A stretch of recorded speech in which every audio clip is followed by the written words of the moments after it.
Thank you. Is this guy on? Thank you so much, RJ. I really appreciate it. Hi, and good morning. So my name is Andrea Moore. There's nothing quite as strange as hearing your own bio read out loud. It's the best way to make yourself sound like a fake human. So try it sometimes. Yes, that is my background on paper. And my background in life before all those experiences, though, is I grew up here in southeastern Denver. You might notice we don't have South Central Denver. That's why, based on my experiences, though, I want to talk a little bit. I just want to note, it's sort of, and with love, I say this to my Creative Morning community, but it sort of made me laugh a little bit to hear Denver described as diverse. One of the things that I'm really passionate about is diversity, and it's because I don't come from there.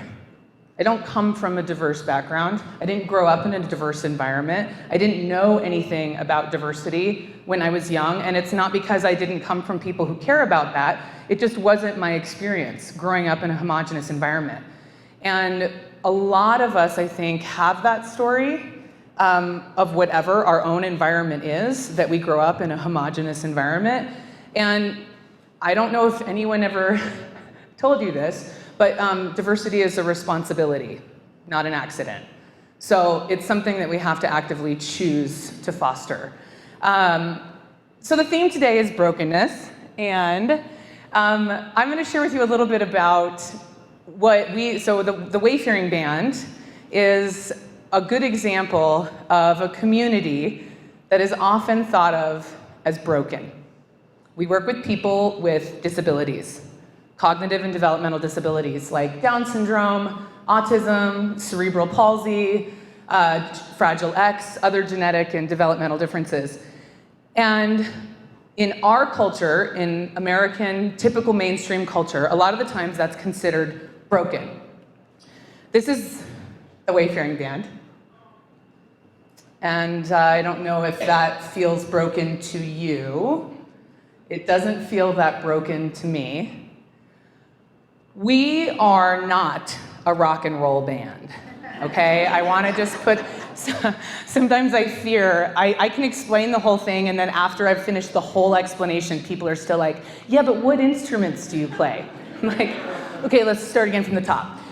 So we are not a rock and roll band or a musical band at all. We are a band in the old school Chaucer style, like Robin Hood and his merry band of men. We are a band of gypsy travelers, and we tour the world one radical, badass rock and roll road trip at a time, and we use travel and adventure to foster community.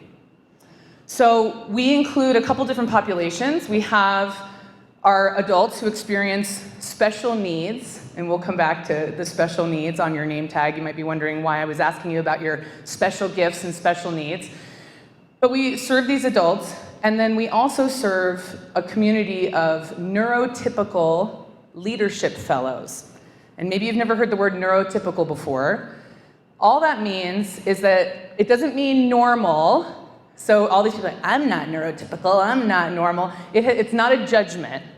It just means on the grand bell curve of the human cognitive experience, you're somewhere in the middle, whether you like it or not, okay? You're somewhere in the middle.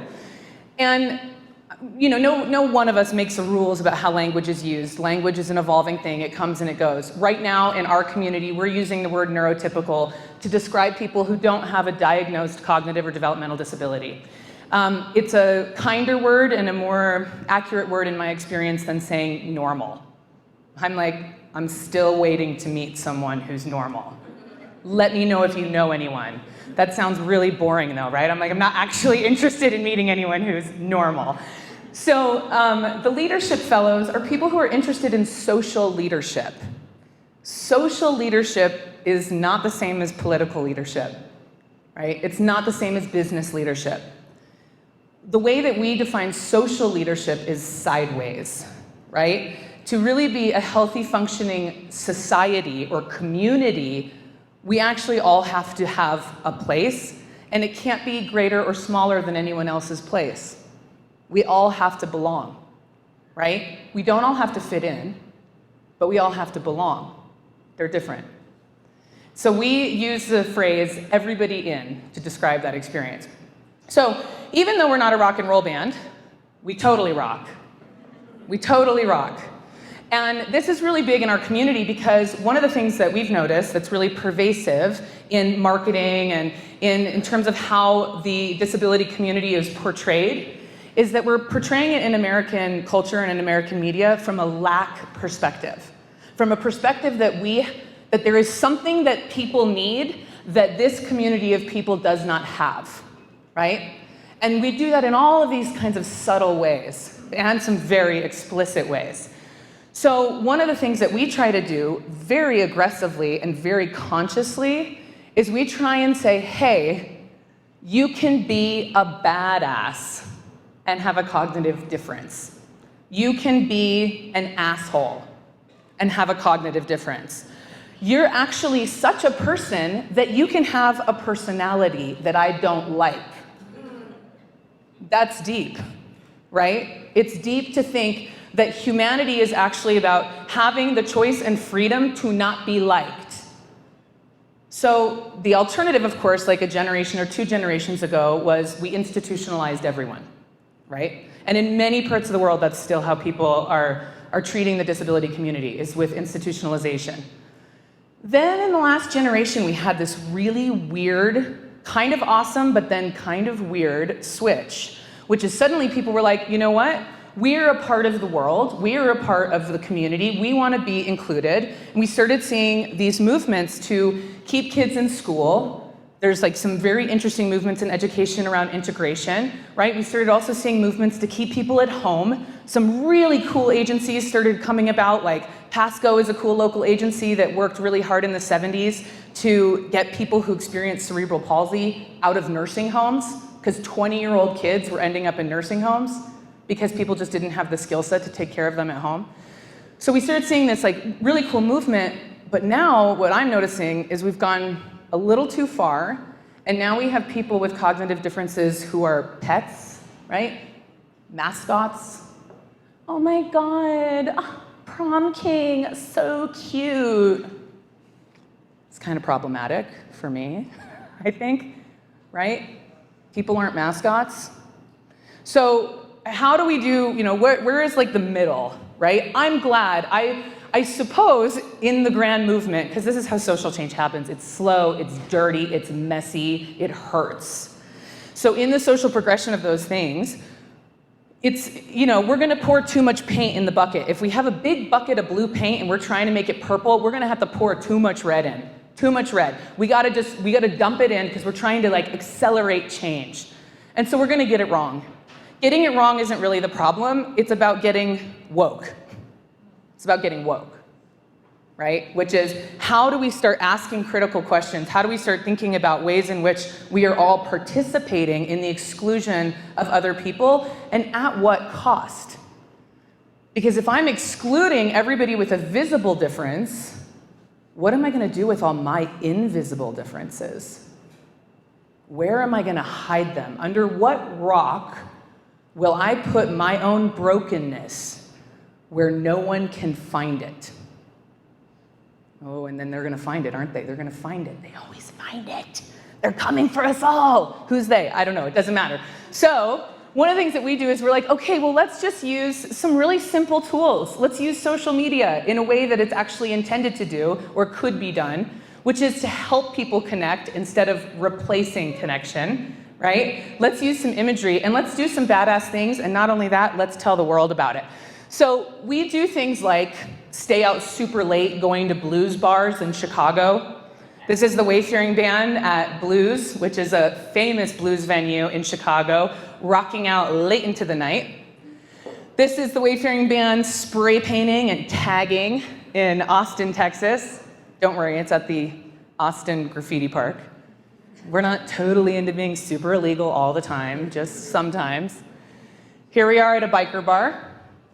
A biker bar is actually one of our favorite places to go. We try and build a trip to a biker bar into every one of our tours. And you may think it sounds a little funny, but the reason that we do that is actually very intentional. One of the things that we've noticed is bikers tend to be among the most inclusive groups of people. I think it comes from, we've noticed in our experience that a lot of people who have a history of being marginalized are a little less likely to marginalize someone else. So sometimes we go into these places that are like, like a nice family restaurant. And listen, I understand I am a white woman, but let me tell you about white lady. This is white lady. White lady, when we go into a nice family restaurant, is, oh, hi, come on, children, let's give them some space. Let's give them some space. Oh, come on, oh, hi, space. I want to be polite, I want to protect, kids pointing, don't point. Shh, it's not nice, we'll talk about it in the car. Okay, that's white people, that's what white people do. It's true, it's real. In my own family, we do that, and sometimes we don't mean to. These aren't active choices of, I want to be alone and in my bubble. This is how we've been socialized to be polite, right? Different communities, different cultures are socialized to do it differently, right? To talk more, to interact more. In the biker subculture, they are socialized to be loud and tough and in your face and say it all out loud. That works for us, right? Hey man, how's it going? Slap on the back, cheers, right? Come on over and dance with us. Our experience is that we've had a great time in biker bars. It's been a blast. We have done some pretty rock and roll things. We've been off-roading in Moab. We've been dog sledding in Winter Park. We've been flying in vintage World War II biplanes over Chappaquiddick and Martha's Vineyard. We've been surfing in Sayulita, Mexico. And we've hung out and slugged beers at One-Eyed Jack's Saloon in Sturgis, South Dakota. Yes, we did. Yes, we did do that. We've cycled the rim of the Grand Canyon. We've gone country dancing in Austin at the Broken Spoke. We've strolled on Route 66 in Arizona and actually also Oklahoma and actually also Missouri, all on different trips. We floated the Buffalo River in the rain. We've been to the New Mexico Balloon Fiesta in Albuquerque, and we actually went hot air ballooning ourselves. The parents said, my kid won't fly. And everyone except one of our travelers, who we respect true fear when we encounter it, and everyone except for one of our travelers did fly. I had a photo of one of our young women. I took a picture of her in the basket, high above the ground. I texted her mother from the basket and just was like, oh, hey, right? And the mom wrote me back a text, like as big as the phone that was just exclamation points. Nothing else, right? Nothing else. And we've been on Let's Make a Deal, the game show in Los Angeles. Yes, it's true, I was picked and I did win $500. Don't worry about it. And then just 2 weeks ago, we returned from a sailing trip in the Bahamas. We had 22 people on a 78-foot sailboat, all of us sleeping on deck, with one bathroom. You're welcome. I survived. Somehow I survived. And I want you to know that a lot of people see these photos and hear these stories, and parents especially who have a young adult who experiences a cognitive disability, their immediate reaction is often, you're not talking about my kid, right? You're talking about somebody else's kid. My kid can't do those things. My kid is, despite the fact that the parent, of course, loves that child more than anyone on the planet, the sort of latent idea underneath all that is, my kid is too broken to do those things. We are talking about your kid. We are talking about your kid. We work with people who are nonverbal, who have severe behavioral and medical needs. We work with all different kinds of people, and it's our job to create the workaround. Because the thing is, one of my favorite images, I'm just so interested in this comic, and somebody else could probably, you could Google it and find it, I'm sure, but there's this amazing, beautiful comic that summarizes what I think the challenge is, which is it's a comic of a snowy day at a school, and there's all these kids down on the street waiting to get into school, and there's a set of stairs, and there's a ramp. and then there's like the custodian, he's shoveling the stairs. And a kid in the wheelchair comes up to him and says, hey, would you mind shoveling the ramp so that I can get in? And the custodian says, as soon as I'm finished shoveling the stairs, I'll shovel the ramp. And the kid says, but if you shovel the ramp, we can all get in, right? So our job is to shovel the ramp. How in my life can I be a participant in shoveling the ramp? How can I find the way that works for all of us, not just some of us? And instead of spending all this energy trying to find the workaround to make people who we see as broken less broken, how can we ditch the definition altogether and try and find something that appreciates the wholeness instead? So we have traveled by plane, train, automobile, and of course our trusty school bus, which we use quite frequently. And we've stayed in all kinds of lodging. You can see a yurt, tent camping, an RV park, rental houses, hotels, dorms, even a castle. And one of the things that we talk about all the time is that it is our position that every single person in the world has special needs. All of us have special needs. And all of us have special gifts, thank God, right? We all have both. Some of them you can see, some of them you can't, some of them you think you see and you're wrong, right? I don't know if you've ever had the experience of helping someone who didn't need your help, right? Or if you're somebody who people try and help you a lot and it's just like, what? Leave me alone, right? I don't need anything from you. And how do we do this? How do we build an interdependent world where we can all safely express both our needs and our gifts, right? So here's just an example. So we see some of our staff members. So in the lower right-hand corner, this is Justin, and he is giving meds on the back of a ship, right? We are sailing, it is sunset, we're in the Bahamas, and one of his special gifts is that he was the health and safety roadie on this particular trip. We call our staff members roadies, just to further confuse the band issue. And one of Justin's special gifts is that he is really, really good at keeping people safe. And he has that skill set. And so he's in charge of meds. Up in the upper right-hand corner, we see Katie playing guitar and Faith singing with her.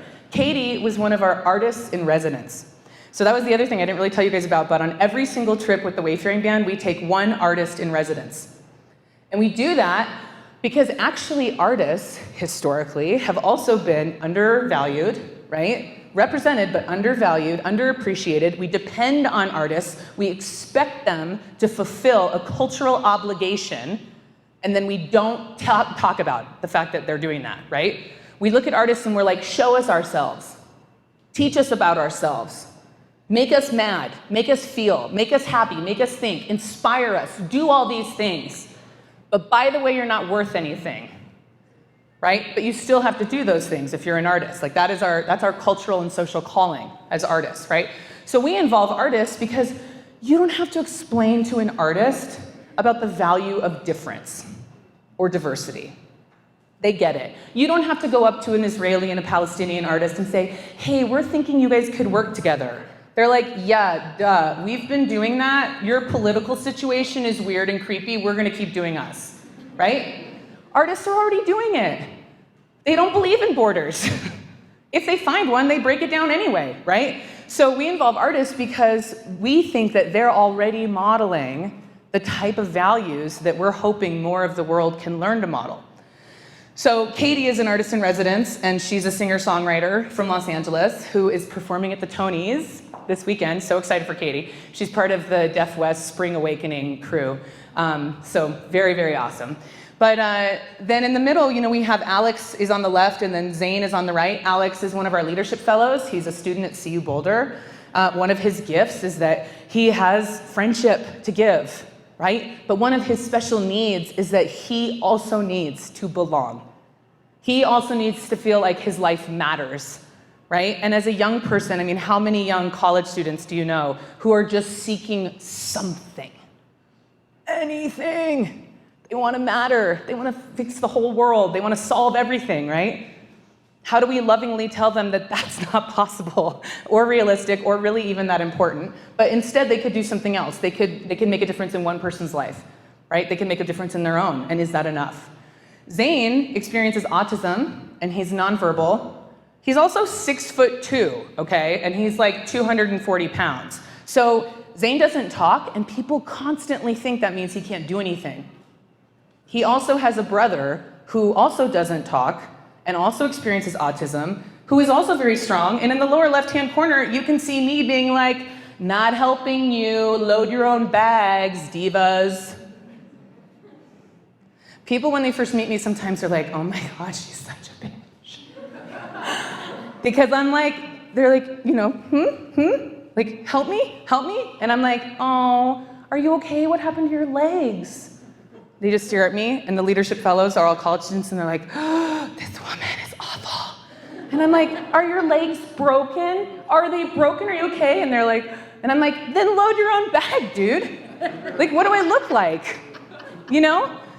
And people at first, it's like, it's jarring. It's jarring. But this actually, seeing them have the agency and the capacity to do for themselves is empowering for them, right? It's uplifting for them. And it makes us question, like, so what is a voice really? I'm never unclear as to what Zane or Carter want. They are excellent communicators, right? We just don't use English. And then, of course, up in the top, we just have some dudes at the popcorn, getting popcorn, going to the movies. It's like, sometimes it's really simple. It's not about fulfilling needs and gifts and this and that. It's like, oh, right. Once it's just happening, then the ball just rolls downhill, right? So there are a couple ways that we do this a little bit more, and I realize I'm like checking my time. This is so me, you guys. I could talk all day, and you can already tell that, I know. So I'll zip through a little bit of the rest of this so that we can keep moving. But we have 5 core values that we use to make sure that we're doing what we believe in. So these are the things we believe in, okay? Mutual aid, inclusivity, agency, love, and adventure. Well, who cares? Who cares what you believe in if you don't behave that way? Prove it. How do you prove it? This is how we prove it. These are our best practices. So for every one of our values, we assign it a practice. And by doing the practice, that's how we know that we are living in accordance with our values. So for our first one was mutual aid. We assign it to service. The second is hospitality, reflection, gratitude, and risk-taking. And I'll just show you. So with mutual aid and service, this is a picture of Peter. Peter has Down syndrome. After the Hurricane Sandy crisis, Peter and I and Chris, another one of our roadies, flew to New York City and did disaster relief. Peter is very capable, he's very strong, and he is very able to provide service. This is PJ and Robbie making fire from friction at a primitive living skills camp, using each other and leaning on each other. Agency means the capacity to make our own choices. The reason we pair that with reflection is because we have to actually stop and pause and think about if we did that, right? For some of us, we're acting all the time. I'm free, I make my own choices, I'm a woman, I live in America, nobody tells me what to do. Shoot, you guys, I go to Uganda every year, and every year, those women with their gender roles, right, in the kitchen cooking all day, look at me and say, but Andrea, you cannot do anything. Andrea, you cannot even cook. You cannot even clean. Andrea, you should learn how to do some of these things. And I am just sitting there like, they're right. I don't know how to do anything. I own my own home. I own my own business. Oh my God, I have all these things. Here, my worth and my value are so propped up. And they're like, what's your function? Who are you? And I'm sorry, but I'm not in a position to say that they're wrong. Even though it's not how I might choose to live, I'm not in a position to go tell someone else that they're wrong. So I have to think about choices. I have to think about my choices, and they're only really for me. They're not for every other woman on the planet, right? And I have to think about it. For me, this is the hardest one, because since I am the tour leader, I often just run through it and make choices for everyone. And then I have to think about, we're supposed to be helping people make their own choices and disagree and da-da-da. And, am I moving too quickly? Often I am moving too quickly. I'm gonna skip this guy. Inclusivity and hospitality. This is Tim's Place. It's a restaurant in Albuquerque, moving to Denver. Get excited. It's owned by a man with Down syndrome. He didn't want to work at a restaurant. He wanted to own a restaurant. So the thing about inclusivity is often it finds us in a position where we're knocking at the gate. Let me in. It's not fair. I want to be included. Let me in, let me in, let me in. But ultimately, we don't get to choose if somebody lets us in, right? We can't choose that. So hospitality puts it into our court and says, please come in. Please come in. We have created the alternative. We have shoveled the ramp. Please come in. This is an art opening that we had with two artists who experienced cognitive differences, and instead of trying to get them into a show, we threw a show. Love and gratitude. The biggest way for us to express our love is to say thank you and show thank you. And so we end up in a dog pile a lot of the time, laughing, laughing, laughing. These are our parents. We come home from tour. They've really embraced the role of groupies. So they do this whole sign thing of oh my God, the Wayfaring band, blah! And we're like, how did this happen? This is the best. So we love it. We love it when they do that. And of course, adventure and risk-taking. If we're gonna have an adventure, we have to be willing to take a risk. And I know in Colorado, we think all adventures are on mountains, right? We're like, oh yeah, adventure, I get it, with a kayak, right? What about the adventure of increasing the diversity in your own social circle? What about the adventure of really asking some tough questions about gentrification in our city? What about the adventure of starting to really look at our own neighborhoods and think about how can I find the people who are different from me and consider them neighbors and not, these people encroaching on my space? Take a risk, right? We have to take a risk. So here's the pairing of our core value to the best practice. And it's we all have different ones. It's what do you value, right? What do you value? And how do you prove it? How do you practice it? It isn't getting it right. We never get it right. You can't get it right? If we try too hard to get it right, then we won't get anything done because we'll just be consumed with our own constant failure. Getting comfortable with failure, there's a good risk to take. Try that adventure. Our vision is that by modeling our brand of inclusivity everywhere we go, in public, out loud, in biker bars, right, that we can fundamentally alter the way that people experience difference. That's our vision. And we do it through art, through our artists in residence. This is a portrait of Zane from one of our artists in residence who is a comic book artist. It's now framed and in his mother's house on her mantle, right? Something she did not have any other time in his life. It was a portrait of her son. These are some seed packets that one of our artists designed for us so that we could hand them out instead of cards so that they actually are a call to action for other people.